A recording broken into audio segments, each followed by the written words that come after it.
What are the three things people should ask to themselves before getting into any relationship? Interesting. I think it's important to ask yourself, do you love yourself enough? Do you feel worthy? Do you feel you have the capacity to invite a new person into your life? You have the headspace for that? The next one is to ask yourself, Emotional distance is what makes the difference. Even if we are sitting in a room with someone, that is possible that we are emotionally distant. friendships or those relationships are suffering because we are bringing in a lot of our devices into the conversations when what we truly need is us real humans having a word. How do they communicate in a constructive way that they would not break the harmony and also pass on that message very clearly? But let's just sit down and talk about what's going on and what's troubling us and what needs to be addressed and is there something that needs to come up. But अभी जो हम देख रहे हैं कि divorce rates are also increasing. It is in love marriage also and arrange marriage also. Why do you think that is happening? The top two reasons for divorces are infidelity and Current generation Gen Zs are commitment phobic. I don't think so. Most underrated form of love. खाना खाया क्या? Your one-liner relationship mantra. Hi Radhika, welcome to RS Pod Chats. And today I'm very excited to have this conversation with you, and I want to learn a lot of things from you as a relationship coach. So I would like you to introduce to our audience. So what is your journey so far? What do you do?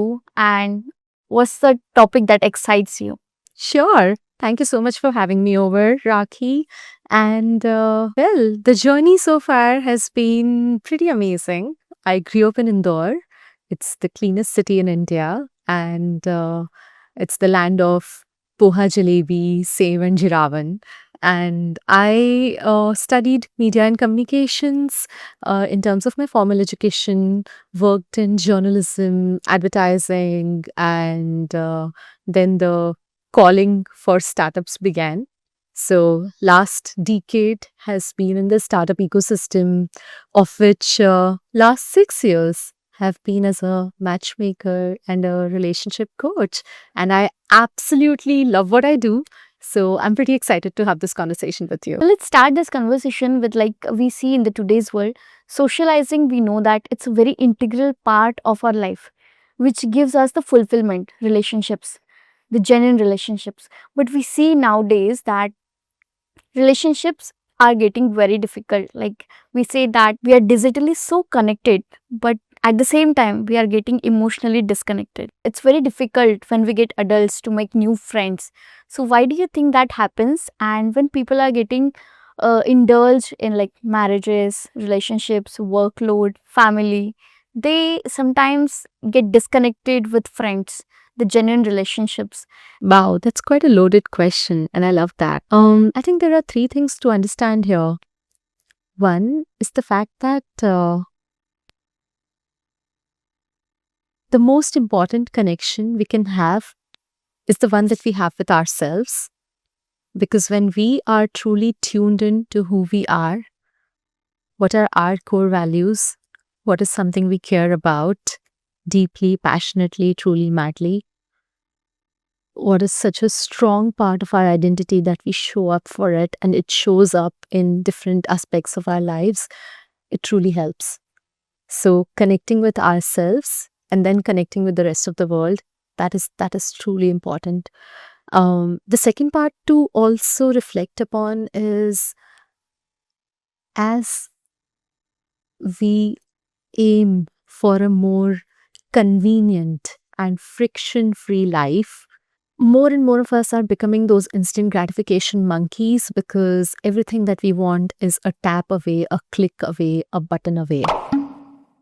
But then, वो जो एक कटोरी चीनी हम पड़ोसी के यहाँ से लेके आते थे क्योंकि ख़त्म हो गई है और अब हम किसी online fast quick commerce delivery platform पे बुलवा लेते हैं, उसमें हमें कन्वीनियंस मिल गया है और अब हम कम्युनिटी को ढूंढने जा रहे हैं.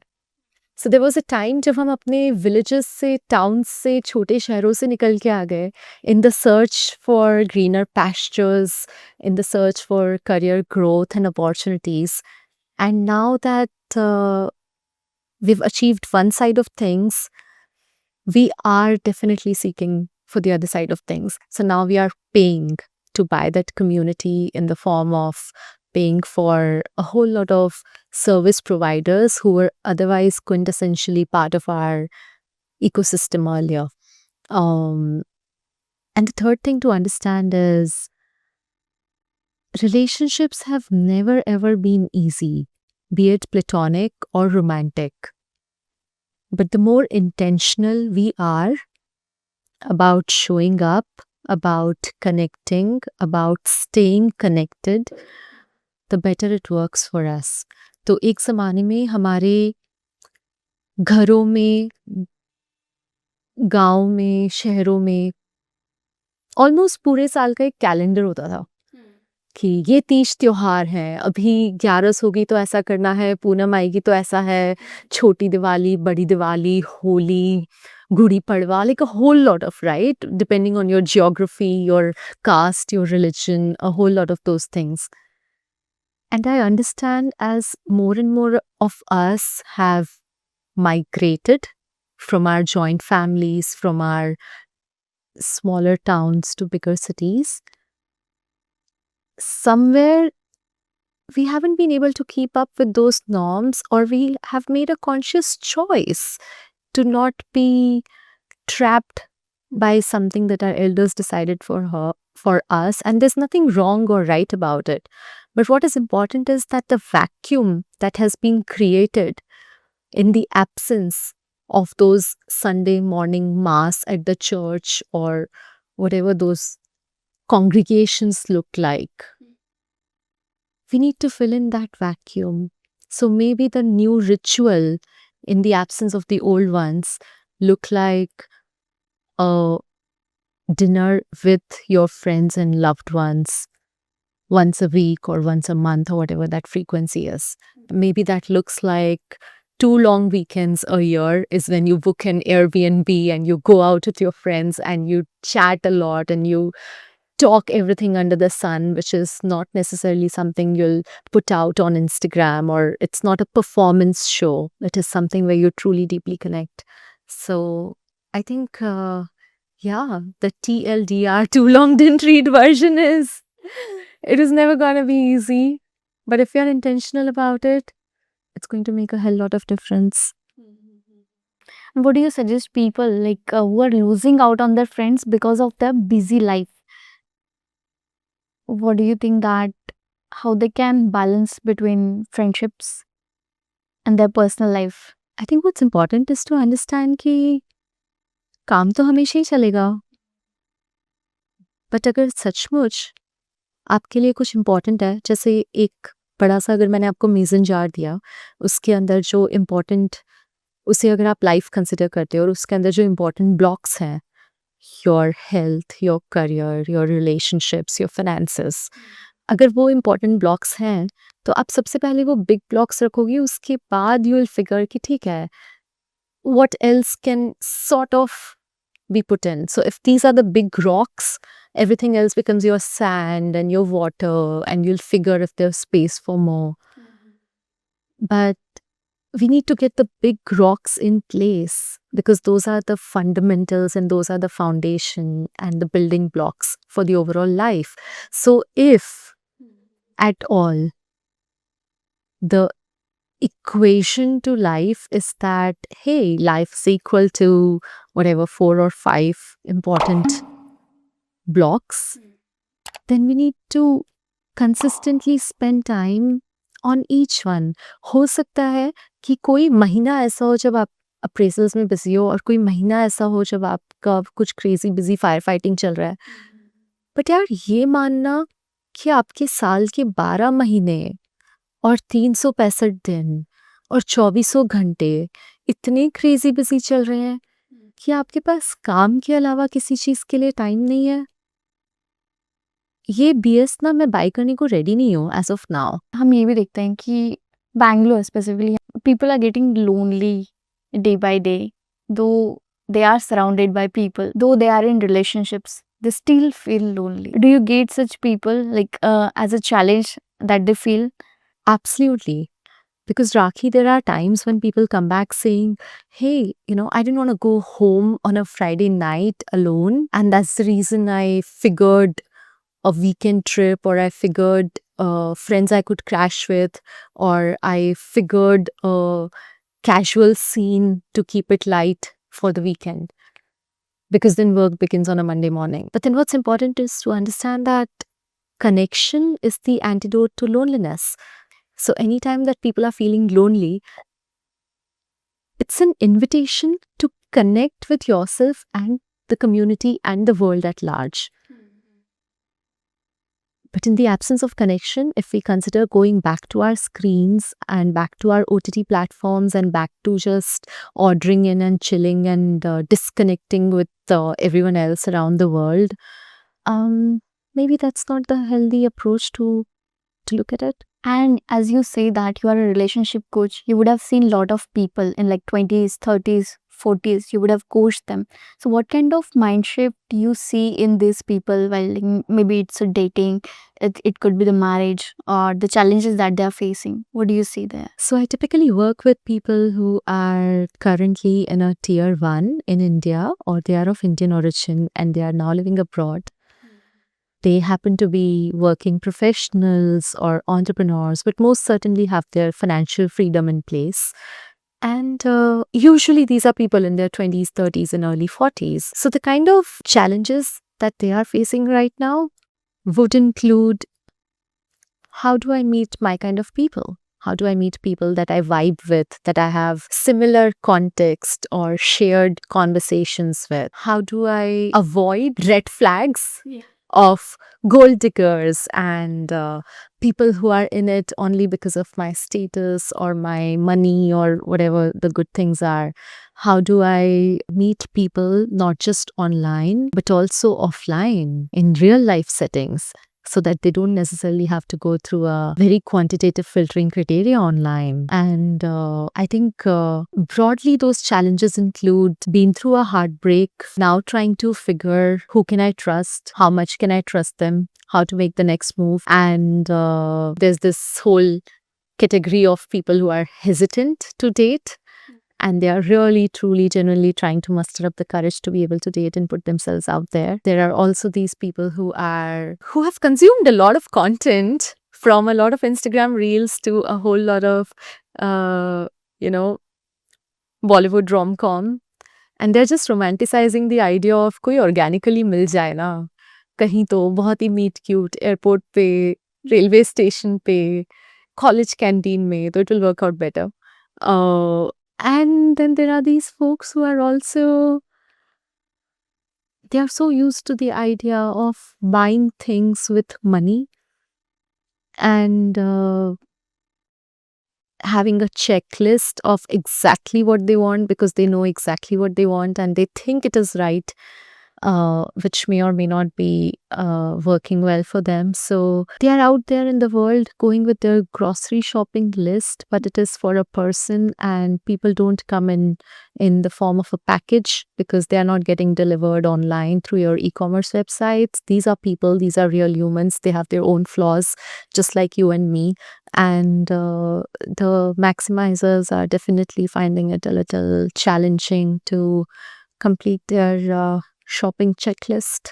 So I sincerely hope they are willing to relax a little bit of that. So what are the top 3 things you see that people should ask to themselves before getting into any relationship? Interesting. I think it's important to ask yourself, do you love yourself enough? Do you feel worthy? Do you feel you have the capacity to invite a new person into your life? You have the headspace for that? The next one is to ask yourself, do you have time on your calendar, in your life, on a weekly basis, monthly basis, to spend time with a real human if they were to enter your life? And then what's also important is to ask, where are you showing up really? Because a lot of times when we think about we need one romantic partner, it comes down to, who are the people that you're currently surrounded by? Who are your friends?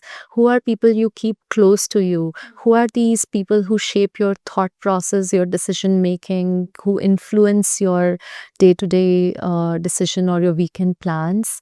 And if you're surrounded by the right kind of people, finding one from a conversion perspective to be your romantic partner is not that hard. And what are the top three things, or they should be looking into someone they want to get into relationship with? I think you remember one of those 6 feet blue eyes trust fund. That was a checklist, right? तो checklist तो कुछ भी हो सकती है. And India is a free country, and you're allowed to have your own checklist. But ideally, you want your checklist, if at all, to have those qualitative non-negotiables. You would really want the person, as the movie Materialist would say, to be your grave buddy, somebody you could die with, like, you could be side by side when you're dying. So ideally, you want someone to be kind, to be loyal, to be trustworthy, someone you can respect, and they respect you as well. And somebody you could sail through life's ups and downs with. Because checking out the cool cafes and doing international vacations every year and having Instagrammable pictures and reels, all that is cool. I'm not denying. But those cool things, they don't take you through 24/7, through 52 weeks in a year, through 365 days of a year. That's not sustainable. But we see that some relationships also, like, they work even if they're in long distance, and some even don't work even if they are like. Absolutely. There are enough people who are serving on the border and their spouses are very much in their homelands, and, in cases where it is not safe for the spouse to also be there, they're doing just fine. So distances, I understand geographically, it is a thing. You need communication skills to make it work. You need financial resources to make it work. But that's not necessarily a deal breaker.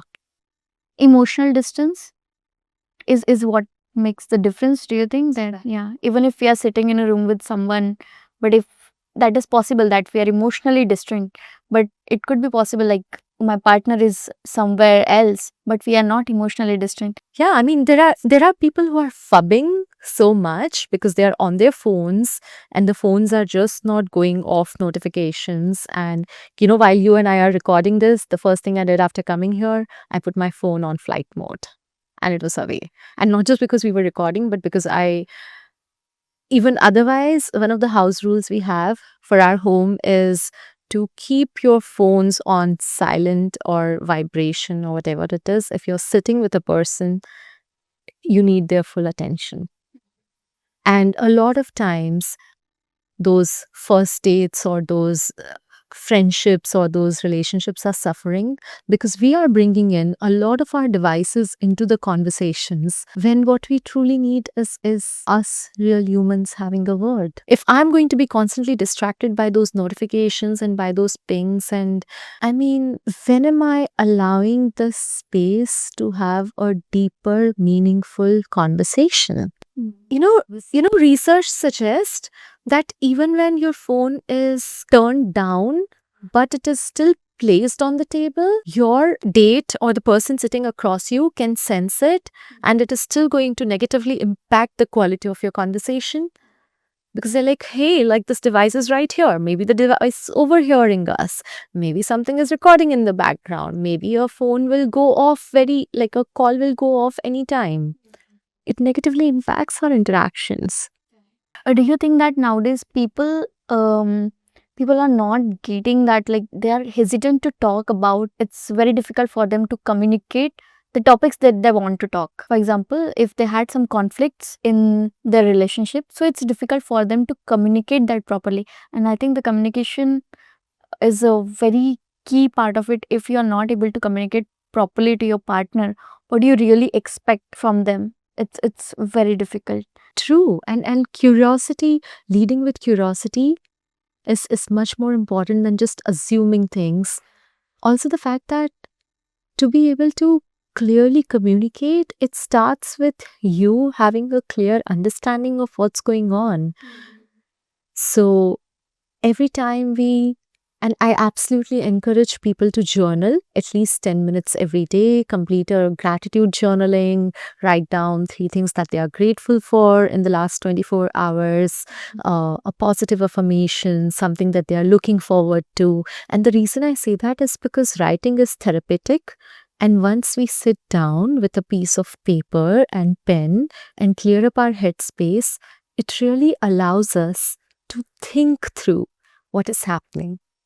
And when we pause and reflect and slow down and allow our thoughts to come down on paper, it is magical because then we also know how to show up, what kind of conversations to have, and what is something that factually happened and what is something that we assumed it happened and we cooked up a story in our head with a little bit of tadka. Yeah. And I also think that people think that if I communicate this to my partner, it would break our harmony. So, what do you suggest them? How do they communicate in a constructive way that they would not break their harmony and also pass on that message very clearly? Well, while I'm not a couples counselor or a mental health professional for that matter, one thing that really comes up in in conversations where people are like, hey, so we just got into this new relationship, and now that I'm with this person, I don't want to pick up a fight, but this is something that's bothering me. So how do I like navigate this? And the clear go-to is, if you go out on a date night or if you have like a weekly cadence of, hey, we are going to be without our devices. This is not about doing a lot of action packed things one after the other, but let's just sit down and talk about what's going on and what's troubling us and what needs to be addressed, and is there something that needs to come up. I think it's almost like, when you plan an itinerary with your friends to go to Goa, and you go like, hey, who is responsible for booking the tickets? Who is going to do a research for hotels? Who is figuring out what activities to do? Let's get a vote on adventure sports versus spice tour, farm tours, whatever. It's almost like that. If you are looking at, hey, my destination is to have a healthy, happy, sustainable relationship with this person, then the route map looks like understanding each other's love maps. Like, what's your love language? How do you feel and express love? Is there something that's triggering you? Am I doing something that's bothering you? Hey, I just wanted to bring this up, that this particular incident that happened, uh, you know, this is something we could do better next time. So I think just regularly having, and if it feels like regularly ka matlab samajh nahi aa raha hai, then make it like a weekly cadence or something. But yeah, just having a word where you are not accusing each other, where it is not a blame game. तूने ये किया फिर मैंने ये किया इसलिए, like, no, हम कुत्ते बिल्ली वाली fight नहीं कर रहे. We are not Tom and Jerry or whatever. But just addressing what's going on. I think that's truly important. A lot of times वो जो pressure cooker होता है ना, वो जब फट जाता है ना, तब पता चलता है कि कुछ हो रहा था. Because people are trying to avoid conflict. But conflict resolution in itself is one of the really important elements of a healthy relationship. So any couple telling me ki, we've never had a fight, but like, how have you never had a fight? Like, why did you never have a fight? तो ठीक है यार, लड़ लो, but also figure out how, on what are you fighting for? Because the fight is never ever for he did this and she did this and this happened. No. It's always about somebody wanted more freedom and somebody wanted more power and somebody wanted more control and somebody had to let go of their control, and the fight is, yeah, the fight was never ever about what you saw on the surface. So also like compatibility is one big issue that we see nowadays. When it comes to compatibility, when people are clear about their absolute non-negotiables, they're able to navigate it better. For somebody to tell me कि oh, इसकी और मेरी interest 100% match nahi kar rahe hain, so we are not compatible. I'm like, do you want a Xerox copy of yourself? You won't be able to put up with yourself, right? I mean, just because that person loves a lot of late night parties and you don't like it, and is that the reason to not be compatible? So what's important is to understand what is your definition of compatibility, what is absolute non-negotiable to you in your partner and in your relationship, and therefore except those top 2 3 things, everything else is relatively flexible and can be worked out. So it's okay if one person is a morning person and the other is a night owl, and one person loves trekking and the other one is more of indoorsy, and whatever those things are, as long as you are aligned on your shared values, your shared lifestyle, your shared goals for the long term, it's all cool.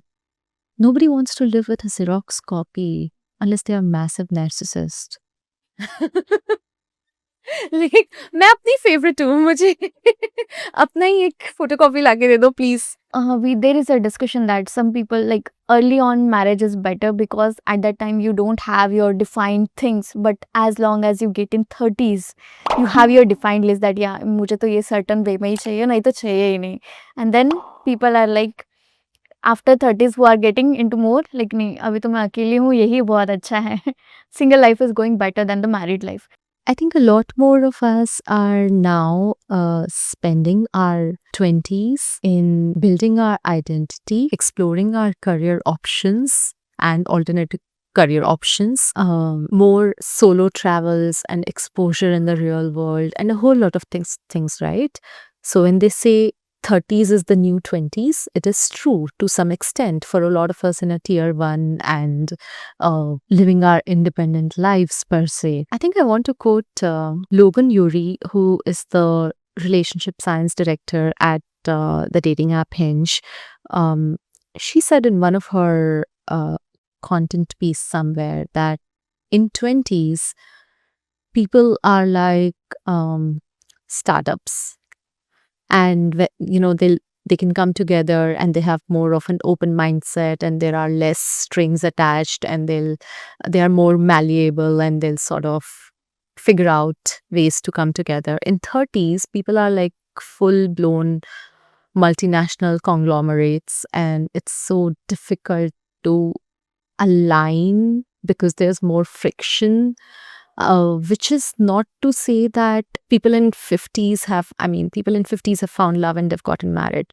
So, okay, age is just a number, but it's just to say that when you're younger and you are more flexible and more malleable and more adaptable and more open to the idea of different kinds of human beings on this planet, it is easier and the pool is larger. But in no way am I saying that there's a time bomb ticking and you have to, come what may, choose whoever is the next option available and get settled. Absolutely not. This is not what I'm going to endorse for.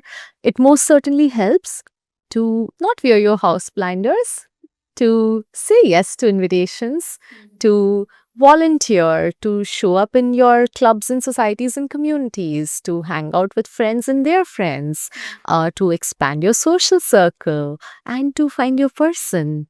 Do you think that marriage is getting optional these days? The trend that is going on in the marriage institution these days, people are very scary about it, even the boys and the girls. So they want to take a very good time. They want to be very sure what they're going into. And then like it's getting optional. If we find, then we'll go. If we don't find, then yeah, it's okay. But it's scary to go into the unknown situation that you have no idea about. I hear you. In fact, just last morning, I was at a walk around the lake, and it was a community walk with some 50 of us around the lake. And a woman reached out to me. She has a 34-year-old, and she said, Shratika, she's saying, she works as a techie in a certain MNC, and she's saying if she finds the right person, then only she'll marry.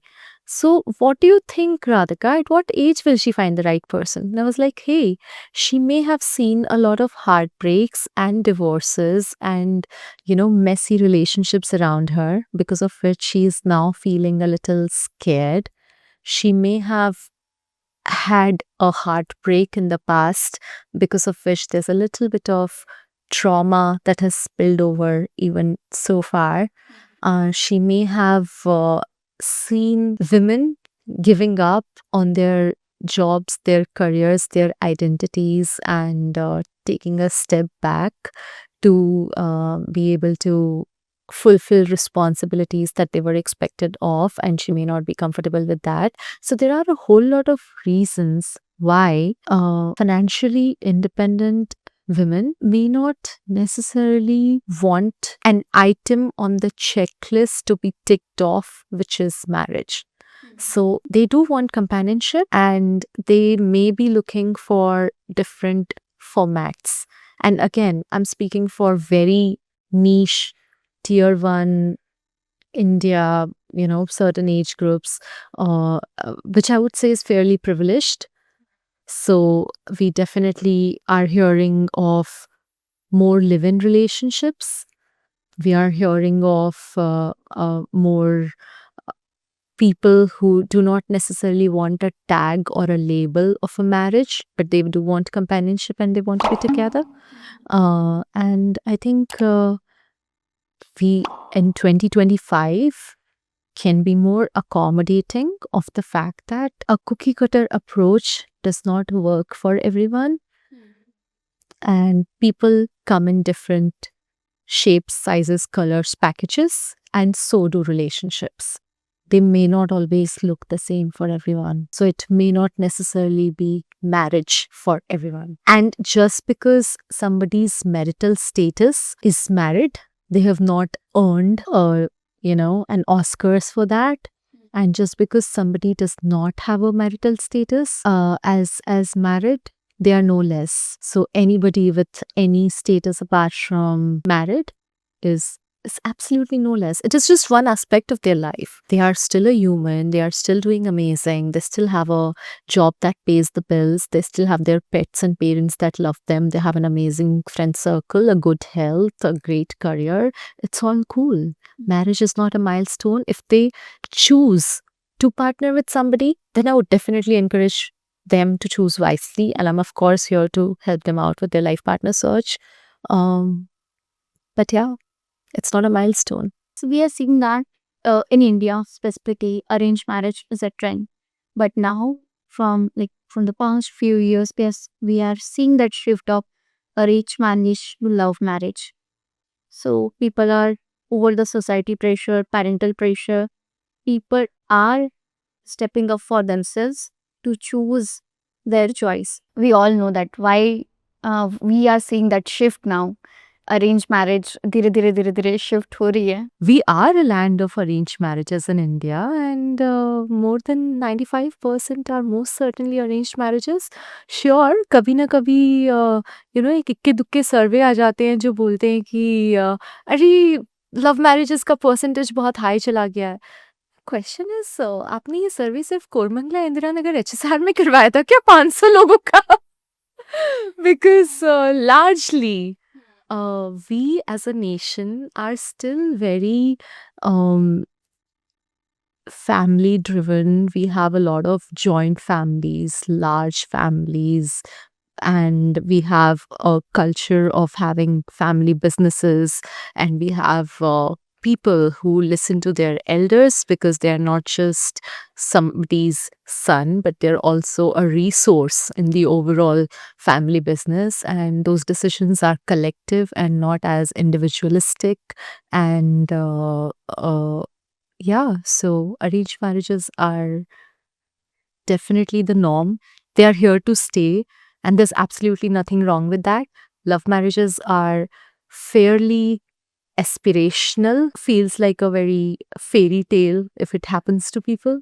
And इसलिए अभी भी अगर आप देखोगे राखी, लोग हैं जो अपना सेव द डेट शूट जब करवाते हैं, जब वो अपनी संगीत नाइट पे वेडिंग फिल्म जो बनती है वो दिखाते हैं, तो भले ही उनकी अरेंज मैरिज हुई हो, 3 महीने पहले रोका हुआ था, 2 महीने पहले सगाई हुई है, अभी शादी हो रही है, they try to portray as if they have known each other for the longest time.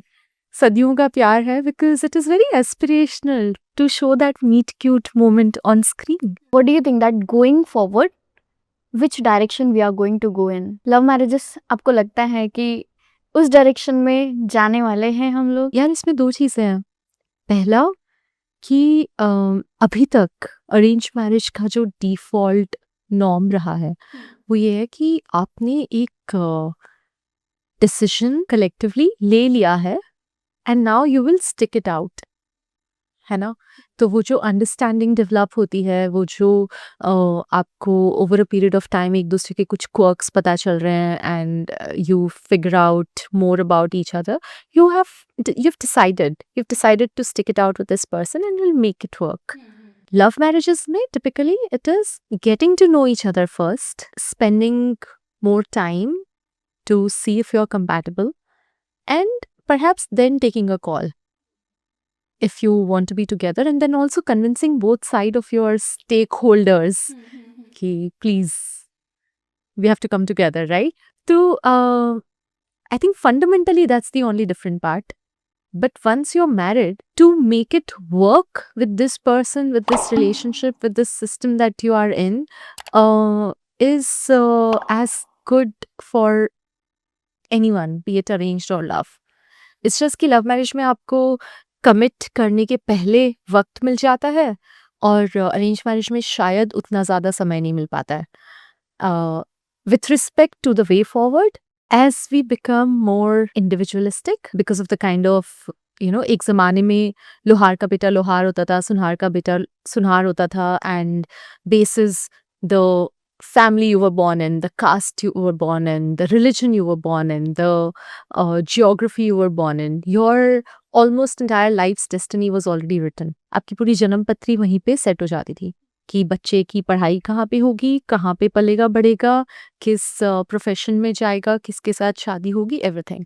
Now, for every stage, we have a much higher agency to call the shots.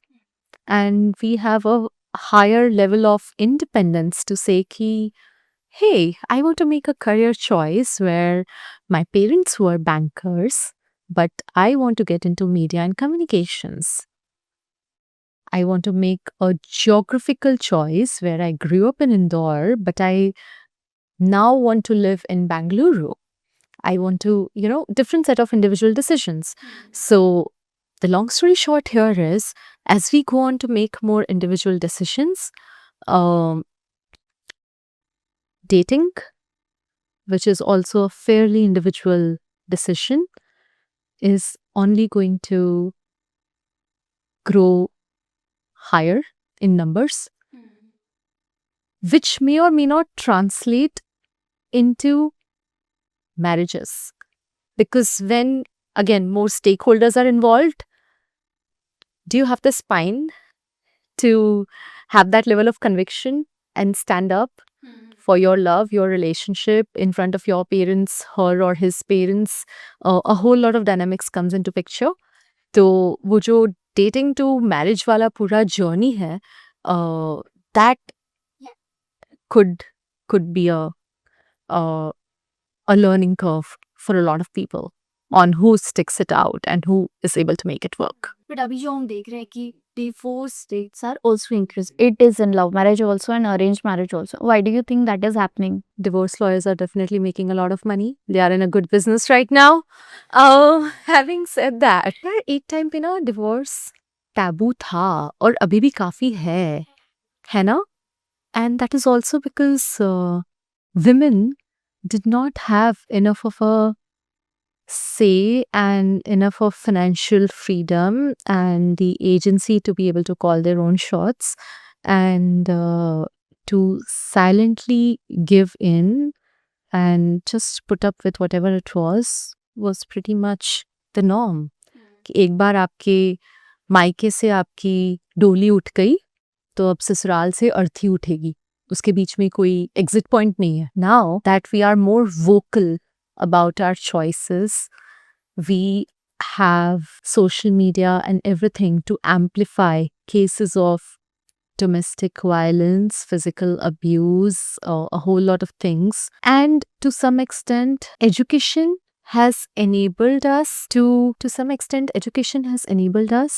sort of break the cycle of putting up with whatever level of toxicity to coming to a bigger city, taking up a job, having your financial independence, making your own life. I think a lot of those reasons contribute to the fact that divorce is not something that people started off with. कोई जब शादी करने जा रहा है, महंगा सा लहंगा कोई खरीद रहा है, शेरवानी खरीद रहा है, शॉपिंग हो रही है, तब कोई नहीं सोचता है कि this could perhaps one day lead into divorce. But अगर that is what it has come to, then all I have to say is it's a choice between two people that they do not want to continue living together and have that relationship which is not working for them. And then it's a fair choice. It is about those two individuals. क्योंकि अगर हम बाकी के society को सोच के और चार लोग क्या कहेंगे उसको सोच के we continue to put up with something which is absolutely not working for you, and there are a whole lot of cases of domestic violence to physical abuse to whatnot, why put up with it? Globally speaking, the top two reasons for divorces are infidelity and finances. And on the finances part, it is, to just break it down further for everyone who's watching our conversation, it's never just about money. It's about the power it exerts. It's about the control, who has how much. There's a lot of subtext to money is just on the surface level, but there's a lot of subtext to that dynamics. So yeah, I think as far as divorce is concerned, nobody's out there thinking शादी के दिन 7 फेरे लेते वक्त कि divorce हो सकता है. Nobody is thinking about alimony देनी पड़ सकती है या केस फाइट करना पड़ सकता है या चाइल्ड कस्टडी में दिक्कत हो सकती है. That's not what people inherently wish, right? सबके अपने सपने होते हैं, सब अपने ड्रीम्स को पेंट करने के लिए जाते हैं, and at some point if it gets very rough and very turbulent, then that is when it comes up. And as you rightly mentioned, the infidelity is one of the big reasons of getting divorced. We have seen a recent case of astronomer CEO. I know nothing about the two individuals in the who were at the Coldplay Boston concert. I most certainly understand that fundamentally every human wants to feel seen, heard, valued, and understood. And at some level, when that is not happening, is when people go on to look for avenues and options and other alternatives. In bigger cities, where the optionality is high, where we have a lot of tech-enabled solutions, where there's a lot of movement, where the accountability layer is kind of lacking at a lot of levels. शायद आप अपने पड़ोसी को नहीं जानते, और शायद आप अगर सड़क पे जाओगे तो 1 किलोमीटर के अंदर आपके 5 दोस्त नहीं हैं, शायद everything is happening online, whatever that is. It's easier to be a nobody, which has its own pros and cons. But then that also means that you can do whatever you want and get away with it. And yeah, it is what it is. I genuinely wish more people communicate better in their relationships. And What you would suggest, like top 3 ingredients to work the relationship for the long time? this is like love ki recipe or relationship ki recipe. I think the top 3 would include kindness towards each other, loyalty, a whole lot of respect, like a whole lot of it. Like even on days when everything is going south and you don't really feel like dealing with this person, just respecting them, being a friend first would make a whole lot of difference. I most certainly believe that if you cannot be friends with this person, how can you possibly think of spending the rest of your life with this person? So I most certainly believe in friendship as the foundation to take it forward. Emotional intimacy versus physical intimacy. So, I personally think that emotional intimacy weighs more than physical intimacy, and if you have the emotional intimacy with someone, then it lasts longer. What do you think? Definitely emotional intimacy much higher than the physical intimacy part. And two things to it, Rakhi. One is that a lot of tech first approach has enabled us to constantly be in touch all the time. तो मैं आपको सुबह 9 बजे WhatsApp पे good morning भेज रही हूँ, फिर मैं आपको दोपहर को 12 बजे Instagram पे DM में स्लाइड इन कर रही हूँ, फिर मैं आपको दोपहर को 3 बजे एक स्नैप भेज रही हूँ, फिर मैं शाम को 6 बजे आपके Twitter DMs में आ रही हूँ, फिर मैं रात को 9 बजे आपके LinkedIn में आ रही हूँ. And all these platforms, which are amazing by the way, to connect with people and to keep in touch. But because of this variety of platforms, आप अलग अलग जगह से सेम पर्सन से अलग अलग टच पॉइंट से टच में हो and that amount of texting and staying in touch via platforms and all these definitely leads to another level of communication altogether. The reason I'm bringing that up is because बहुत बार आपका physical world में time spend नहीं हो पा रहा है, but because of the digital world that you have spent time in, including the time we now spend with the content creators and the stand-up comedians that we see online, it almost feels like they're your friend. Like I've been to stand-up comedy shows where people are like, oh my god, like I didn't feel like I met this person for the first time because मैंने इनका इतना YouTube video content consume कर लिया था, इतनी IG reels consume कर ली थी. So that is one. A lot of exposure, even in the digital world, can lead to high level of emotional intimacy. And two is the fact that unless you truly connect with somebody at an emotional level, and that will perhaps take 3-4 weeks, sometime, I do not recommend jumping into physical intimacy scenes at all, because you don't want your brain chemistry to get altered because of the physical intimacy part and then forget all the red flags or forget things which are important for a long term and just jump into, hey, the chemistry was great, so I think this is gonna work. Like, no. The next 4-5 decades of your life are not going to be centered around that one physical intimacy episode of the chemistry was great. Nowadays, we also see that people are having kids as an option. Maybe it could be because of the career goals, different, like expensive. The world is not that good. There could be various reasons. But why do you think that people are moving like foreign to already having that kind of mindset कि बच्चे तो optional ही है. But nowadays Indian people are also moving in that direction. So एक ज़माने में हमारी बहुत ही agri driven economy थी. And while agriculture is still an integral part of our economy, we have a lot of service industry and other things going on, right?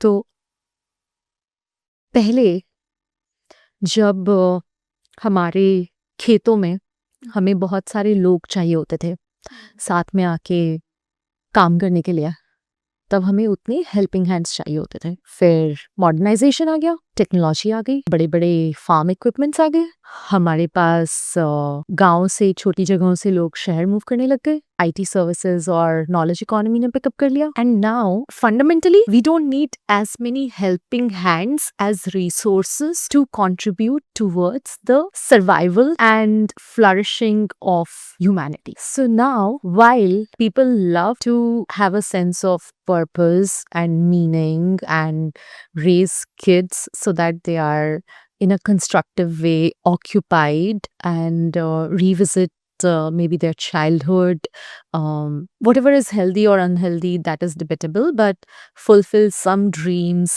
through their kids, take the generation forward, a whole lot of those things. There are also people who are concerned about the environment at large, about the glaciers melting, about climate change, about sustainability, about a whole lot of things. They're also concerned about the environment in which the future generations would be brought in. They are concerned about the the repercussions of a whole lot of things that are happening around us, from wars between different countries altogether to um, the you know the entire polarization among people. So when we say that the fertility rate is decreasing, it is attributed to a whole lot of reasons, and there is no right or wrong about it. I mean, there are people who are going for egg freezing and IVF because they do not necessarily want to have kids in 20s and 30s, but maybe at a later age, or maybe through surrogate, maybe through whatever works for them as a format. There are people who do not want to have at all. There are people who want to adopt. There are, again, like I said a little while ago, right? There is no cookie cutter approach that is working for everyone. So we are figuring out our own ways. As long as you're not doing something illegal and unethical that would hurt another human, it's all cool. There's no judgment. आपने ये concept सुना है roommate syndrome? Right. अगर आप जैसे वो TVF का show आया था, परमानेंट रूममेट्स. इसमें अगर हम 7 साल से ज़्यादा अगर आप शादी में अपने स्पेंड कर दी किसी इंसान के साथ में, then you lose the spark into more like you lose that spark of physical intimacy or emotional intimacy. ऐसे roommate syndrome. So, do you think that you are also married from like last 10 years?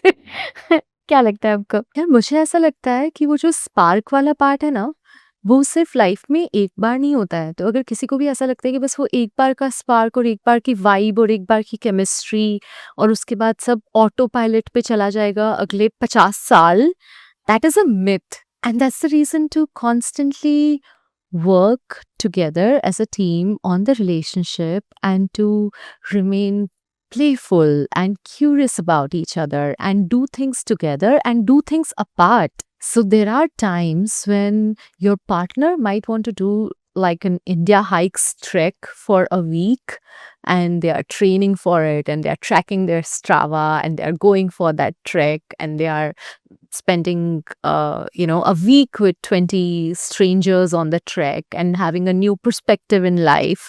And then there are times when you want to go to a literature festival and meet authors and readers and writers and gain a different perspective altogether. And then when you come together, that's where the magic happens again, because you're like, hey, I have stories to share, and I found myself a little more in those experiences.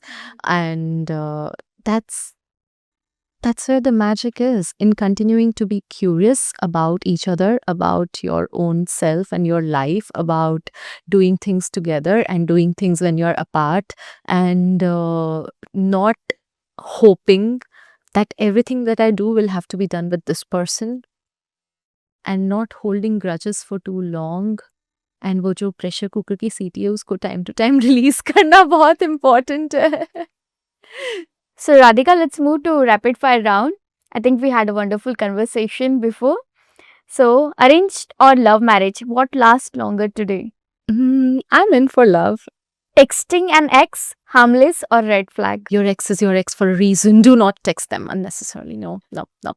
Delete their number. Why do you have the number to text them? One thing people should stop doing in relationships. That's a hard one, but stop taking each other for granted. Stop thinking कि मुझे इसके बारे में सब कुछ पता है and I'll just, this is how they always function. Or stop just like taking each other for granted because it's been too long, or because you have always seen them a certain way, or because you know their patterns, or whatever that is. That human is evolving every single day. Okay. And it'll be great if you evolve together. Can ex truly be friends? Yes and no. If they are a recent ex, it's hard because you're going to compare them to the next person you're trying to date, no matter what. If it's somebody like from school days, or it's been like really long time, then maybe yes. In-laws, boundary or bonding? Bonding. Most underrated form of love? Khana khaya kya? True. That is a love language. Yeah, that's a love Yeah. language. Yes. Marriage without kids, complete or incomplete? It's complete. There's absolutely no reason to feel a sense of low worth or thinking it's incomplete because you have to tick off certain boxes. There's no checklist for that. Your one-liner relationship mantra. Be kind, be curious, be playful. Those are 3 lines. One unspoken rule of adult friendship. Make plan for the next time that you're going to meet during the time that you're spending together. Because a lot of times, this scheduling and who's going to reach out and when is the next person available becomes a major point of friction. So if you already make a plan for the next time, while the current plan is going on, it's much easier. It allows you to be consistent. It allows you to show up. It allows you to not feel bad about who's going to reach out. And yeah. Calling or texting. What keeps friendships alive nowadays? I have my bet on calling. If it is not a call, I have my bet on voice messages. Texting, it's so hard to communicate your emotions despite all the emojis and gifs and memes out there. But with voice, it gives away what you're feeling. Okay, do you think that current generation Gen Zs are commitment phobic? I don't think so. I think when we were in our early 20s and the Gen Z age that they are in now, we didn't want to commit to a very long-term plan either because we weren't sure about our masters and our further studies and our next job and our next city we are going to be in and a whole lot of things. So same with Gen Z, they are playing with a lot of variables. The ground is wide open for them right now. So it's not necessarily a case of commitment phobic. It's more about they want to explore what's out there and they want to see all their cards. Okay. Next, I'll give you this situation. What you say, it's a true or false. Okay. It's happening or not. Okay. So one girl lives in Koramangala and a guy lives in Yelahanka, and then they meet each other on the dating app and they ask about each other's location. I have seen that not happening. I have definitely seen people who are like, I can't do Kormangla and Yelahanka. I'm so sorry. Okay, got it. That's it for today, Radhika. Thank you for this wonderful conversation. I Thank you enjoyed a lot. so much for having me here. And as part of BTS, also serving lemon tea. That was amazing. And thank you.